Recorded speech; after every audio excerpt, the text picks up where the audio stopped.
Thank you. I'm very honored to be here. This is my first YOW Lambda Jam. It's my first trip to Melbourne, my first trip to Australia. I was in Sydney last week, spoke at YOW Data. I've had a wonderful time. I took a little trip to Tasmania in between the conferences. What a fabulous and wonderful country. And thank you sincerely to all the folks from YOW for inviting me. This is a talk about Ecto. Ecto is a library for the Elixir programming language. It is a DSL over SQL. I'm curious, who here was in Dave's talk 2 talks ago in which he did a DSL over, what's interesting is this is also a DSL over SQL, only it's almost the polar opposite philosophically, where the DSL he showed seeks to abstract over SQL and encourage reuse.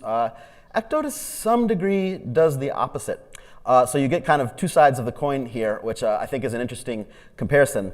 I am the principal engineer at a company called Procore. We build software for the construction industry. If you are building any sort of skyscraper, stadium, anything, we produce a full set of tools, everything you need to manage massive construction projects. Here's an example of one of our iPhone apps with drawings, floor plans for some sort of construction project. We are in beautiful sunny Carpinteria, California, which is a beautiful little beach town on the Southern California coast. We have a large presence in Austin, Texas, and an office on Pitt Street in Sydney. We are hiring. We're looking for a few Ruby on Rails devs, front-end JavaScript devs, data engineers. I'd love to chat with you if you are interested in that. It's a fabulous place to work. Voted number 4 place to work in the United States on Glassdoor, and I think that culture translates to our Sydney office as well. I did a little talk just last week in Sydney, a talk called My 5 Biggest Database Blunders, which is a relational database talk. It got into sort of an interesting conversation at lunch with a gentleman who was here. We were talking about sort of different approaches to data engineering, and he said, after seeing my talk about SQL and what's fundamentally a CRUD system, CRUD is create, update, delete, he said, yeah, I just don't build systems like that anymore. I like to send my data through a data pipeline and then have downstream processors sort of process the data and create different views of the data. And I thought to myself, wow, what a wonderful, great, fantastic architecture that's really scalable, it's distributed. But for a large section of the economy of software projects in the world, it is simply not an option. So if you're making a social network, this is perfect. If you're doing anything that have to do with medical or money, it is not an option because in a system like that, there's no single source of truth. It is also not ACID compliant. There's no atomicity or consistency. It's an eventually consistent system. You have multiple downstream processors of data which could be out of sync, leading to discrepancies. For those of us who work in domains where that is unacceptable, the good old-fashioned SQL relational database is really sort of the only choice. It's really the only database that offers the sort of guarantees you need if you were dealing with someone's prescriptions, someone's bank account. And as functional programmers, this can present some challenges because we're dealing with a fundamentally mutable data source. Right? And sometimes it can seem like these things are at odds. You've noticed there have now been 3 database talks in a row, none of which have any sort of rigorous math or category theory applied to them. That is not by coincidence. It just turns out to be tough to do. Truth be told, there are sort of intermediate solutions. You can event source within a SQL database, right? You can use materialized views within a SQL database, get your ACID compliance, although tuning that can be hard. It is doable. But for the SQL developers out there, this is for you. So, and what I'm talking about is, this is an example of a page in Procore. It is a construction budget. It is massively, this is a single web page, which will fire off 20 or 30 SQL queries, each of which has 7 or 8 joins, in a highly normalized database with over 800 tables in it. As you can imagine, that's a complex app in a complex domain. Construction management is a very complex domain, and a lot of the complexity lives in the normalized database schema. So our choice of data access technologies and how we deal with that is key, and the right tech can make dealing with challenges like that much easier. In particular, I want to talk about Elixir. How many of you were in the Elixir sort of workshop yesterday? How many of you are Elixir users? Cool. I'll kind of go through this quickly because I think some of you are familiar, but Elixir is a programming language. It's created by Jose Valim. He was a pillar of the Ruby community before he set off and created his own programming language. It is functional. It is very, very fast. It allows for highly concurrent data processing. It is dynamic. It is untyped. If you enjoyed the opening keynote about type theory this morning, you might hate it. On the other hand, if you if you're coming from the OO world, if you're an application developer, if you are disillusioned with object relational mappers and the way we've dealt with data before and slow languages like JavaScript, you might absolutely love it and you might not want to use anything else. It runs on the Erlang virtual machine. Erlang virtual machine is some technology created in the 80s by this man, Joe Armstrong. It was created to run on telephone switches. He had the sort of interesting challenge of how do I create a telephone system for all of Europe that's highly, highly, highly, highly available, highly concurrent, and created this wonderful virtual machine with built-in parallel processing. It allows many, many services and many millions of intercommunicating processes to connect together. But it's kind of like an ugly Ferrari. Like, yeah, it's fast, but has terrible developer ergonomics. The syntax is obscure and strange. The tooling is showing its age. It's quite dated, and it's somewhat hard to use if you're used to the nice things we have today in modern programming language. So along came Jose, and he kind of mixed the best of the Ruby world with the best of the Erlang world and created Elixir, and now we have a beautiful Ferrari, a beautiful fast one that's both fun to use and performant. And then along came this gentleman, Chris, who created this framework called Phoenix, which is sort of, some people would say it's the modern successor to Ruby on Rails, done in a functional way with Elixir. It's a wonderful web framework built for creating monolithic web apps. And has built-in support for database, and also at the same time support for real-time communication. So if you wanted to make some sort of real-time application, but you're primarily a web developer, Phoenix and Elixir gives you the best of both worlds. You can fundamentally use what's, for the most part, a web framework to create, for instance, the back end of a stream, an MMORPG, in which case, sub-millisecond latencies is absolutely essential. Parallel. These tools are now available to developers in a way that was previously inaccessible and previously very hard. This makes it much, much easier to create apps like this. But I want to talk about a specific section of this stack today, which is Ecto.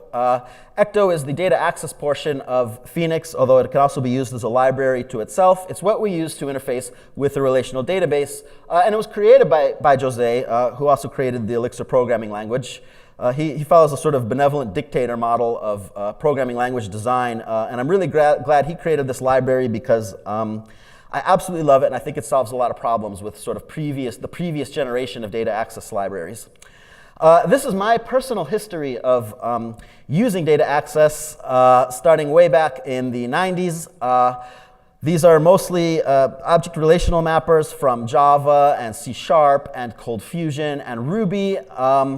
And it's sort of a story of somewhat unhappiness. Most of these things suffer severely from flaws that make it really hard to program an app well. Problems from excessive boilerplate to excessive generated code to a proclivity for accidentally introducing n+1 queries in the case of Ruby's active record. And Ecto, I think, is a massive, massive, massive improvement, sort of a light at the end of the tunnel. If you've come down this path like I have, Ecto for me is the light at the end of the tunnel. What are some problems with the oldest generation of object relational mappers? A propensity to accidentally create n+1 queries is one. n+1 is this problem. Say you're rendering a table on a web page. You do one query to sort of select sort of the information about this table, like what records are here, and then as you loop through it to render the table rows, you're firing a query for every row. Certain object relational mappers make it very easy to make that mistake. That requires a lot of database round trips back and forth, which is devastating for performance. There's a problem that I call, I invented this term, seeing stars, which is that a lot of object relational mappers will make it so that by default it's select star on everything. And oftentimes you don't want select star. If you have wide tables with a lot of data, usually you're only displaying a few fields, you're pulling back a lot of data that you don't need. And that's a previous generation of technologies made that very easy to do. And the other one that I find a lot is forgotten transactions. So we're on to writes now. If you're using a relational database, you want to use the atomicity it offers. If you're doing multiple writes, inserts, updates, you want to wrap that in a transaction so they either all fail or all succeed. And it's a common problem in application design for developers to forget to wrap these operations that should go together in a transaction, and Ecto makes that mistake very hard to do. Fundamentally, you've got this problem of like this leaky abstraction where it's like this database is kind of like this dog and you just want to feed it dog food, but your programming language is like this cat and you want to just feed it cat food and you want to live in either one world or the other, but they sort of force you to live in both. And that creates challenges for the programmer. It's confusing mental models that force one to think harder than one should. And in a lot of cases, I think this previous generation of data access technologies, ORMs and such, it's like 90% of the time it's your friend and it does what you want. And the other 10% of the time it's a liability and it's wrong and you're fighting it. As Joe Armstrong said, you wanted this banana, right? But you got this gorilla, which is this object holding this banana, which is just sort of a funny way, I think, to describe the problems. But let's talk about what I think Ecto got right. And why I think it's better. Number one is restraint. It doesn't try to do too much. It's a library that's really solely focused on letting you access SQL from Elixir, and it doesn't try to overburden you with extra built-in functionality on top. That's a good thing. And the other is explicitness. When you write Ecto, it makes it very clear what's going on. It makes it very clear what operations you're sending down to the database and what SQL you're going to generate. It doesn't hide the SQL behind abstractions. So Ecto fundamentally has 4 abstractions we have to worry about. Not worry about, that we have to use. The schema, the repo, the query, and the change set. These are sort of the 4 fundamental high-level modules in Elixir that uses Ecto. And so imagine we've got this schema, right? Remember this is what my examples are built off. We've got, we were doing some conference party planning, right? So we've got a table called conferences. A conference has many parties, and a party has many attendees. In Ecto, what we first do is we define the models here. We define the schema parties, and you can see explicitly what we're doing here is declaring the fields. Even though Elixir is dynamically typed, we are strongly typing the columns here to date time. And then we explicitly call out this relationship, has many attendees. So right there we're using database language, right? That's has many is a term from relational database design. A party has many attendees, and it belongs to a conference. So that's a has many in the other direction. A conference has many parties, so a party belongs to a conference. And then you've got this great little function called timestamps. What this does is it says that this table will have 2 fields, created at and updated at. And then Elixir automatically will be in charge of filling that in, the created at date and the updated, every time it runs a query against those tables. So that is an abstraction over SQL, but it's not a real high-level abstraction. It's going to automatically fill in those timestamps for you and assume that you want that on every single table if you provide that little, call that little timestamps function. It's explicit, ding, ding, ding, ding, ding, ding. We have spelled out the shape of our data, what is in there, its types, and there's no doubt about what we're going to get back. And Elixir is going to be sure that what you actually get matches that schema. This is our word of the day, by the way, explicitness. So when we start actually writing Ecto queries, it looks like this. So from party in party, we're going to filter here where party.conference ID equals, and then we pin the conference ID, which is the parameter passed into this function.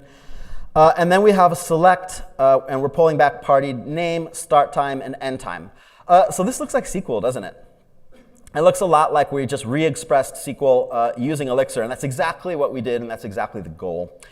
This actually takes advantage of the syntax. Don't try to decode it all the way, but from is actually a macro. Elixir has a really neat built-in hygienic macro system. And then where and select are keyword parameters to a function. But we have this sort of nifty SQL reading DSL that the stated goal is to make it look like SQL rather than abstract it away and make it look like something else. We don't have the seeing stars problem because, as you see, We do actually have the select statement down there. It's not actually required, but the way this looks like SQL, it makes it hard to forget, and I love that. Whereas in other ORMs and things like that, I find myself forgetting to scope down the columns I'm selected back. I don't forget when I write Ecto. It nudges me in the right direction of doing the right thing to try to prevent that problem. Here, I am now accessing a relation at the same time with a preload. So we have parties. Parties have many attendees. Presumably, I'm rendering a page or an API response where I want both. So in this case, what we've done is we've preloaded attendees. So when I fire this query, what's going to happen is it's going to fire two queries. It's going to get all the parties, right? And based on the IDs that it comes back, it's going to get all the attendees for those parties. So this is the preload strategy, which accomplishes what I want in two queries, rather than the, thankfully this protects us from the n+1 problem, which is especially common in frameworks like Ruby on Rails. We avoid that here with that. And it actually gives you another possible strategy to get the same data with a different query. So if I add this left join line up here, so I take parties, I left outer join it to attendees, right, and then preload attendees. I end up getting the same data, but in this case, it's going to run it in one query. So two strategies to get the same data back. The result is the same, but it's just the number of queries you fire. So this is one of those classic sort of trade-off problems. With the left join, we have one query but more data. With the preload, it's more queries but less data. So you could get into the nitpicking of which one is better, but ultimately, both of them are generally responsible SQL querying. And then we can group by with our aggregates. Once again, I mean, this just reads like SQL, and I love it. I tend to be philosophically one of those people who think that if your app is powered by a database, and you're a heavy database user, and boy, we really fit that bill where I work. I mean, everything we do is about database performance, proper representation of things in a database. It's database, database, database all day long. I tend to think that having a programming language that makes you think in database terms, that reads like database, that reads like SQL instead of hiding it from you is a good thing, because you don't forget what's going on under the hood. You're not tempted to think in terms of your programming languages to forget that, for instance, this is a query, and you have to tune this query, right, and make sure it runs fast, and things like that. You can compose these together. So here I've created one query snippet. It's from party with a join on attendee and a filter. And then I can reuse that and add a select to that. Yes, you can compose these. There's actually a better composable syntax. You can actually use Elixir's pipeline operator to pipe little bits of queries, and in that way reuse bits of queries together. I don't have an example of that, but you can. I will say, think real hard about whether that's actually what you want to do, because oftentimes I prefer to do things like this, where I have one query per function here. One thing you'll notice is that there's a lot of repeated code here. I did not make any attempts to reuse bits of SQL here. That is intentional. Elixir gives us ways to reuse SQL.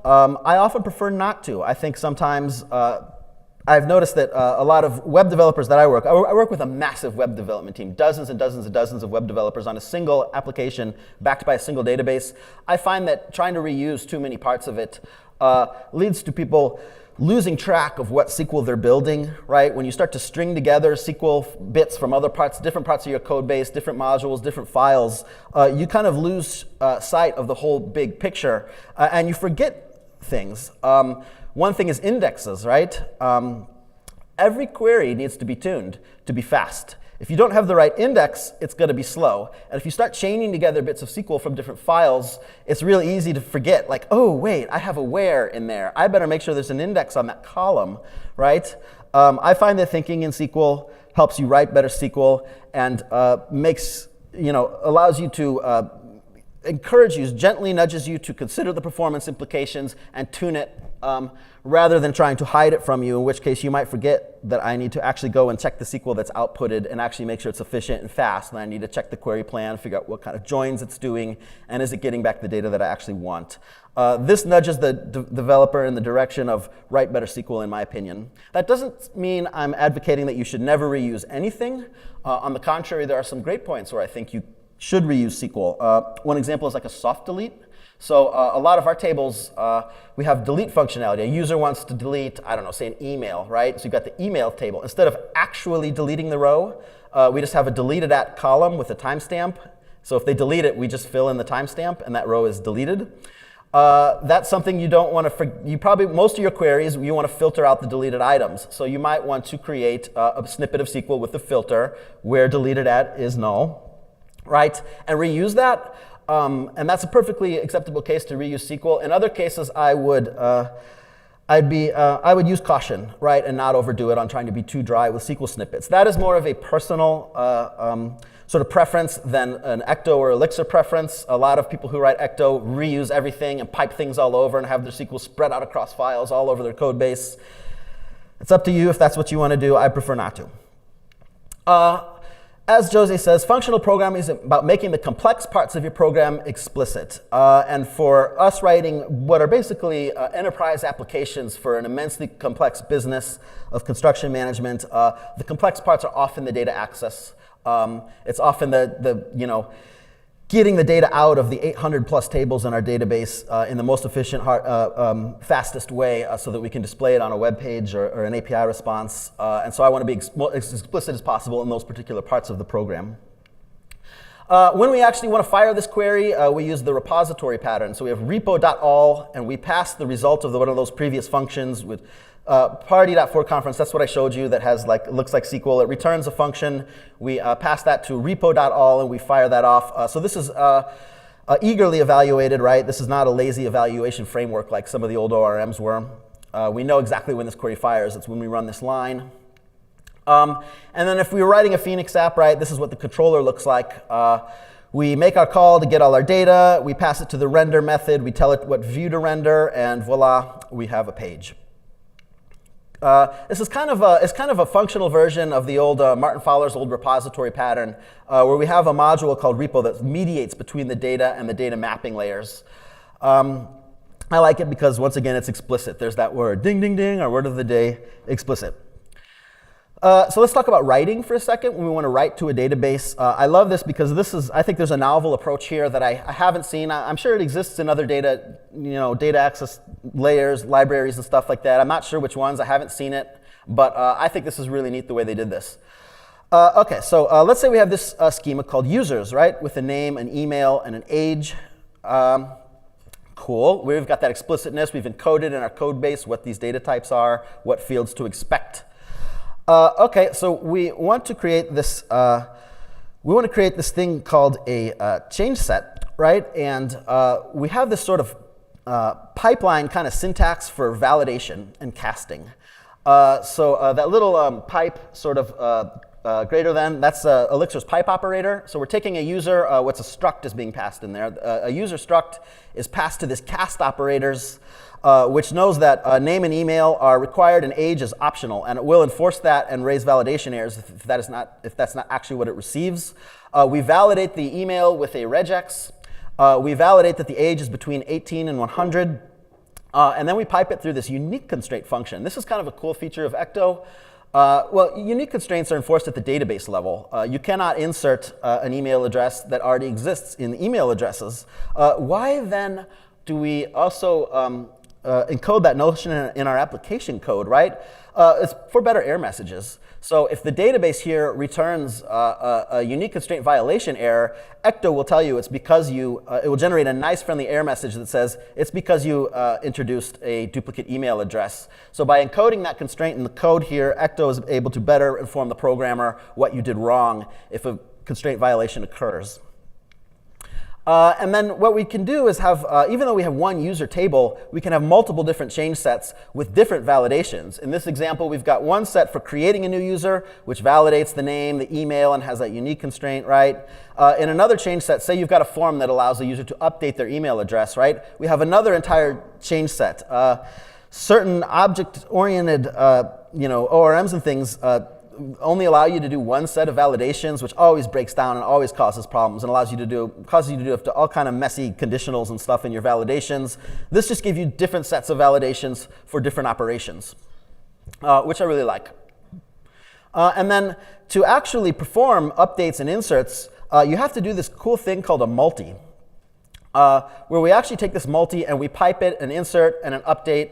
And then we have this thing called a transaction, where we call repo.transaction on the multi to actually do these inserts and updates at the same time, and there you go, they're in the transaction. So it kind of forces you to think about transactions. You cannot create records that are not part of this transaction, which makes you as a developer go, hey, I'm doing multiple writes here. These should be in a transaction, shouldn't it?